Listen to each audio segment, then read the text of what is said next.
Hello my dear viewers, welcome again on the commerce point official channel.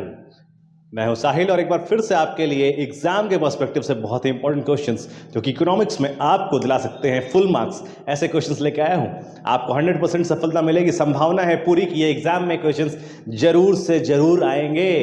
इसलिए तैयार हो जाइए उन क्वेश्चंस को देखने के लिए जो अभी आपको अगले 5 मिनट में आपके कम से कम 50% से ज्यादा अंक दिलवाने का हैसियत रखते हैं। ऐसे क्वेश्चंस बस अभी आपके सामने होंगे, इस वीडियो को अंत तक जरूर देखिएगा।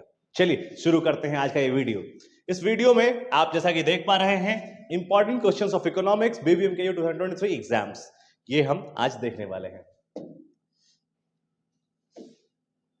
देखिए अब यहां से हम लोग क्वेश्चंस देखेंगे। कौन कौन से क्वेश्चन है? सबसे पहला क्वेश्चन जो है हमारा, what is indifference curve. Indifference curve क्या है? ये आपने अपने शुरुआती पहले चैप्टर में ही पढ़ा होगा। इंडिफरेंस कर्व ये जरूर आने की संभावना है, या ये कह ले कि 100% संभावना है कि आएगी ये question. Mention it's characteristics and also explain the equilibrium with the help of indifference curve. Equilibrium दो कंडीशंस में होते हैं। इंडिफरेंस कर्व वाला इक्विलिब्रियम बहुत ध्यान से याद रखिएगा, ये वाला इक्विलिब्रियम आपसे पूछा जा सकता है, यानी ऑर्डिनल यूटिलिटी अप्रोच। चलिए coming to the next question, that is what question number 2, what is perfect competition, discuss in detail। perfect competition, market यानी कि बाजार, और बाजार की व्यवस्था आपने पढ़ी है। बाजार व्यवस्था अगर आपने पढ़ी है, मार्केट अगर आपने पढ़ा है, तो मार्केट में सबसे इंपॉर्टेंट सबसे पहला कंडीशन है परफेक्ट कंपटीशन। और परफेक्ट कंपटीशन में एक सवाल निश्चित, व्हाट इज परफेक्ट कंपटीशन, इसको डिटेल में डिस्कस करने के लिए आपसे पूछा जा सकता है कि इसके क्या क्या कंडीशंस हो सकते हैं, नेसेसरी कंडीशंस क्या क्या हो सकते हैं, और साथ ही साथ ये बताएं कि यहां पे परफेक्ट कंपटीशन में किस तरीके से प्राइस का डिटर्मिनेशन होता है, प्राइस का डिटर्मिनेशन किस तरीके से किया जाता है, ये आपसे पूछा जा सकता है। तो ध्यान से परफेक्ट कंपटीशन, उसके कंडीशंस और उसमें प्राइस का जो है डिटर्मिनेशन, ये ध्यान से बिल्कुल पढ़ के जाइएगा आप अपने एग्जाम के लिए। बात करें तीसरे क्वेश्चन की, तो ये है मोनोपोली, यानी बाजार, मार्केट का एक और कंडीशन मोनोपोली यानी कि ये एक ऐसा कॉन्सेप्ट जहां पर केवल एक विक्रेता, वन सेलर और मेनी बायर कंडीशन है, आपने पढ़ा भी है। इस कंडीशन को ध्यान से पढ़िएगा, क्या क्या कंडीशंस होते हैं मोनोपोली में, मोनोपोली कब देखने को मिलता है, मोनोपोली के एग्जांपल्स क्या क्या हैं, मोनोपोली में किस तरीके से लेन देन होता है, और मोनोपोली में कैसे मार्केट में लॉन्ग रन में, है ना, दीर्घकाल में, ध्यान रखिएगा दीर्घकाल में, हिंदी मीडियम वाले, लॉन्ग रन में यानी दीर्घकाल में किस तरीके से यहाँ पे प्राइस का डिटर्मिनेशन होता है, किस तरीके से यहाँ पे मूल्य तय किया जाता है मोनोपोली मार्केट कंडीशन में। ध्यान से पढ़ के जाइएगा, आपके लिए निश्चित तौर पर ये दो क्वेश्चंस तो आएंगे ही आएंगे, लिख कर रख लीजिए मुझसे, है ना। आइए देखिए अगला क्वेश्चन क्या है हमारे लिए, discuss monopolistic market condition, how is the price determined under monopolistic competition, also discuss price discrimination.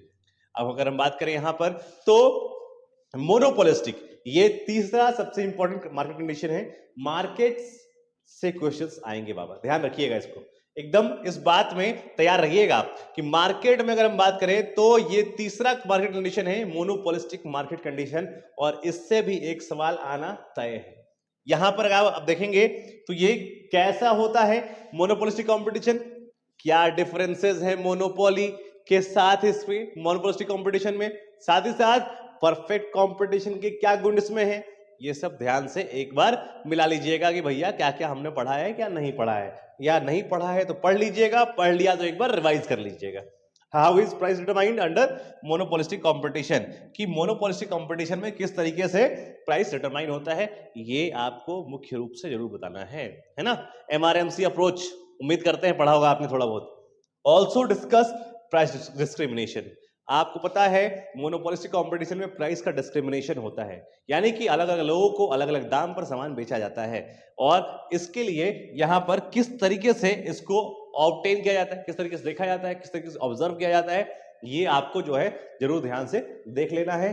हो सकता है कई बार ऐसा भी होता है कि मोनोपोलिस्टिक कंपटीशन क्या है, किस तरीके का यहां पर सिचुएशन होता है, ये पूछ ले, या फिर ये पूछ ले कि मोनोपोलिस्टिक कंपटीशन क्या है और यहां प्राइस डिस्क्रिमिनेशन का क्या संभावना है, या किस तरीके से प्राइस डिस्क्रिमिनेशन ऑब्जर्व किया जाता है। दो वाला क्वेश्चन भी बन सकते हैं, बी प्रिपेयर्ड फॉर दैट। चलिए देखते हैं अपना अगला क्वेश्चन, यानी कि क्वेश्चन नंबर 5। देखिए क्वेश्चन में 5 आपके सामने दिख रहा है आपको, एक्सप्लेन ओलिगोपॉली। आपने देखा परफेक्ट कंपटीशन, आपने देखा मोनोपोली, आपने देखा monopolistic, and now oligopoly. Oligopoly में आपको लॉन्ग क्वेश्चन भी आ सकता है और शॉर्ट नोट्स भी आ सकता है, बी प्रिपेयर्ड। शॉर्ट नोट्स और long question, long answer questions दोनों के लिए प्रिपेयर्ड रहिएगा। दोनों क्वेश्चंस आपके लिए इसमें आ सकते हैं। मेजरली अगर आप लॉन्ग क्वेश्चन के लिए प्रिपेयर कर रहे हैं तो शॉर्ट आंसर क्वेश्चन अपने आप प्रिपेयर हो जाएगा, बी अश्योर्ड। यहां पे explain oligopoly in detail, oligopoly को डिटेल में देखना है, इसके टाइप्स बताने हैं। बाकी में टाइप्स नहीं पूछा था आपसे, होते नहीं है जनरली, ध्यान नहीं देना है आपको यहाँ पे, लेकिन आपको टाइप्स बहुत ध्यान से पढ़ के जाना है, क्योंकि यहाँ पे आपसे टाइप्स पूछेगा। नहीं पूछेगा शॉर्ट नोट लिखेंगे, शॉर्ट नोट्स में भी आपको टाइप्स मेंशन करने पड़ेंगे। तो टाइप्स ऑफ ओलिगोपोली ध्यान से पढ़िएगा। How is the price determined under oligopoly, और ओलिगोपोली में किस तरीके से प्राइस डिटरमाइन होता है ये भी आपको पढ़कर जाना है। ध्यान रखिएगा, ध्यान रखिएगा, पढ़ के जाइएगा। किंग डिमांड का वाला कॉन्सेप्ट, ओलिगोपोली का कॉन्सेप्ट बहुत ध्यान से पढ़िएगा। What is break even point, अगला क्वेश्चन है what is break even point. ये एक संभावित प्रश्न है, पूर्णतः संभावित है। कई बार ये समझ ले कि हर बार ही पूछा गया है, एक बार ये क्वेश्चन आता ही रहता है। या फिर एक question Cobb Douglas production function. तो उम्मीद करते हैं कि अगर आप में से ऐसे लोग हो जिन्होंने इकोनॉमिक्स को थोड़ा सा सीरियसली पढ़ा है, तब इस चैप्टर को, इस क्वेश्चन को पढ़िएगा। अदरवाइज इस पर दिमाग मत लगाइएगा, क्योंकि ये मुझे पता है कि अगर कोई आदमी एक दिन में, 2 दिन में या 4 दिन में प्रिपरेशन कर रहा है तो शायद इसको कवर कर पाना थोड़ा मुश्किल हो सकता है आपके लिए।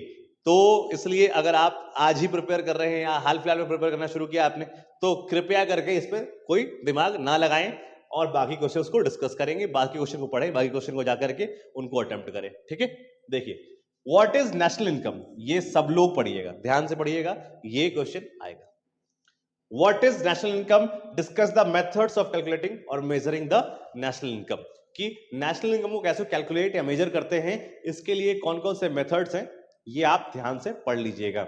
नेशनल इनकम क्या है, नेशनल इनकम में क्या क्या चीजें इंक्लूड करी जाती हैं, क्या क्या एक्सक्लूडेड होता है, नेशनल इनकम काउंट करते हैं कैसे, फाइनेंशियल ईयर क्या होता है, ये सब चीजें मेरे ख्याल से पता होंगी, आप कॉमर्स का स्टूडेंट है तो ध्यान रखिएगा इस बात को। साथ ही साथ अगर आप बात करें तो प्रोडक्शन मेथड, इनकम मेथड और एक्सपेंडिचर मेथड, तीनों ही पढ़ लीजिएगा ध्यान से, क्योंकि तीनों मेथड्स डिस्कस करने पड़ सकते हैं, आप ध्यान से पढ़ के जाइएगा इस बात को। चलिए देखते हैं अगला सवाल,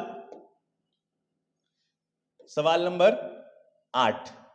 ये सवाल नंबर 8 जो है, इसमें क्या है आपके लिए, माइक्रो एंड मैक्रो इकोनॉमिक्स में डिफरेंस। ये आप 11th में, 12th में, ग्रेजुएशन में सब जगह पढ़ रहे हैं भैया, इसमें कोई किंतु परंतु है नहीं। उम्मीद करते हैं कि आप अगर नहीं पढ़ के जाएंगे तो लिख लेंगे कि इसमें माइक्रो और मैक्रो इकोनॉमिक्स में डिफरेंस आपको समझ में आ जाएगा, और आपके चेक करने वाले व्यक्ति को भी, जो आपके प्रोफेसर होंगे जो चेक करेंगे, उनको समझ में आ जाएगा बच्चा पढ़ के आया है। ठीक है, चलो आगे देखते हैं। Distinguish between money cost and opportunity cost. बेटा ध्यान से, मनी कॉस्ट, अपॉर्चुनिटी कॉस्ट, ये जो कॉन्सेप्ट है ये शुरुआत में ही आपको पढ़ना है। Explicit, implicit cost, accounting cost, economic cost, वहीं मिलेगा आपको मनी कॉस्ट और अपॉर्चुनिटी कॉस्ट। ध्यान से पढ़िएगा। जहां आप पीपीसी पढ़ रहे होंगे, प्रोडक्शन पॉसिबिलिटी कर्व, अच्छा प्रोडक्शन पॉसिबिलिटी कर्व पढ़ा ना आपने, हो सकता है वहां से भी एक शॉर्ट नोट आए, तो प्रोडक्शन पॉसिबिलिटी कर्व पढ़ना बिल्कुल ना भूले। शायद मैंने मेंशन नहीं किया है, लेकिन production possibility curve is one of the most important concept that is to be remembered at the time of examination. ध्यान रखिएगा, प्रोडक्शन पॉसिबिलिटी कर्व। कल को ये मत कहना कि भैया आपने जो है बताया नहीं था कि प्रोडक्शन पॉसिबिलिटी कर्व भी हो सकता है कि आ जाए, तो नहीं, आ सकता है, पूर्ण संभावना है। अपॉर्चुनिटी कॉस्ट वहीं से आया है, उसको ध्यान से पढ़िएगा। अपॉर्चुनिटी कॉस्ट पढ़ेंगे, साथ साथ मनी कॉस्ट पढ़ेंगे, दोनों में डिफरेंस देख लीजिएगा। साथ साथ अपॉर्चुनिटी कॉस्ट कॉन्सेप्ट क्या होता है, तो ध्यान रखिएगा, कुछ पाने के लिए कुछ खोना पड़ता है, और जो खोते हैं वही अपॉर्चुनिटी कॉस्ट होता है, और इसको पढ़ लीजिएगा, ध्यान से पढ़ के जाइएगा, नहीं तो आप भी कुछ खो जाएंगे। देखिए लास्ट क्वेश्चन क्या है हमारे लिए, explain the relation between average cost and marginal cost. Average cost, AC और एमसी कॉस्ट, एसी और एमसी। ध्यान से रखिएगा कि एसी एमसी की कर्व्स पढ़ लीजिएगा, यहां पे आपको ग्राफ पढ़ना पड़ेगा। एसी एमसी के कर्व्स पढ़ लीजिएगा, ग्राफ पढ़ लीजिएगा। एसी को एमसी कहां काटता है, किस तरीके से वहां पे प्राइस डिटरमाइन होता है, या एसी एमसी में किस तरह का रिलेशन होता है, ये पढ़ के जाइएगा। Relation between AC and MC है ना, ये बहुत इंपॉर्टेंट है। देखो relation between AC and MC, साथ ही साथ average cost curve U shaped क्यों होता है, average cost curve U shaped क्यों होता है? आप जानते हैं कि एवरेज कॉस्ट कर्व ऐसा होता है, तो ऐसा क्यों होता है ये आपको पूछा गया है, बताइएगा ध्यान से, है ना? क्या क्या रीजन होते हैं, है ना? ACAR का कॉन्सेप्ट आपने पढ़ा होगा, थोड़ा बहुत पढ़ लीजिएगा। अगर आपने नहीं पढ़ा है तो आपके पास गेस्ट पेपर्स वगैरह होते हैं, आपके पास जो है कई और चीजें, मटेरियल्स होती हैं, किताबें होती हैं। थोड़ा बहुत हमने जो टॉपिक डिस्कस किया है उसको वहां पर जाकर के एक बार चेक कर लीजिएगा। उम्मीद करते हैं कि एक बार पढ़ोगे तो बेसिक्स याद हो जाएंगे, एग्जाम के लिए इनफ है ना? Why is the average cost curve form U shaped? और एक चीज, why are the long run average cost curves flatter? आप जानते हैं एवरेज कॉस्ट कर्व अगर लॉन्ग रन में जाए तो वो सीधा होता जाता है, यानी चौड़ा होता जाता है। ध्यान रखिएगा क्यों फ्लैटर हो जाता है ना? स्टीप और फ्लैटर, ध्यान देखिएगा। अगर हम ग्राफ की बात कर रहे हैं, ग्राफ लगातार ऐसा बढ़ रहा है तो स्टीप, और ग्राफ अगर ऐसा बढ़ रहा है तो फ्लैटर, नीचे ज्यादा चौड़ा हो रहा है तो फ्लैटर। फ्लैटर क्यों होता है ना? तो ये रहे हमारे इंपॉर्टेंट क्वेश्चंस। आप इस वीडियो को पॉज करके स्क्रीनशॉट लेकर रख लीजिएगा अगर आपको याद ना रहे क्वेश्चंस तो, और साथ ही साथ जो भी क्वेश्चन में डिस्कस की है उसको बार बार रिप्ले करके क्वेश्चंस देख लीजिएगा, क्योंकि ये आपके लिए बहुत ज्यादा फायदेमंद साबित होगा। अगर आपने यहां पे कुछ भी चीज खोया तो उम्मीद करते हैं कि आप एग्जाम के दिन थोड़ा सा जरूर रिग्रेट करेंगे। तो हम नहीं चाहते हैं कि आप जो है एग्जाम के दिन कुछ भी रिग्रेट करें। इतना ही आपके लिए इनफ है। उम्मीद करते हैं आपके नंबर, आपके मार्क्स एग्जाम में बहुत अच्छे आएंगे। आपको अगर एग्जाम में इनसे कुछ भी मेहनत, यहां जो मेहनत हमने की है, जो मेहनत आप करेंगे उससे कुछ भी फायदा मिलता है आपको, तो हमारे चैनल को लाइक, शेयर और सब्सक्राइब जरूर कीजिएगा। आप सभी लोगों का बहुत बहुत धन्यवाद।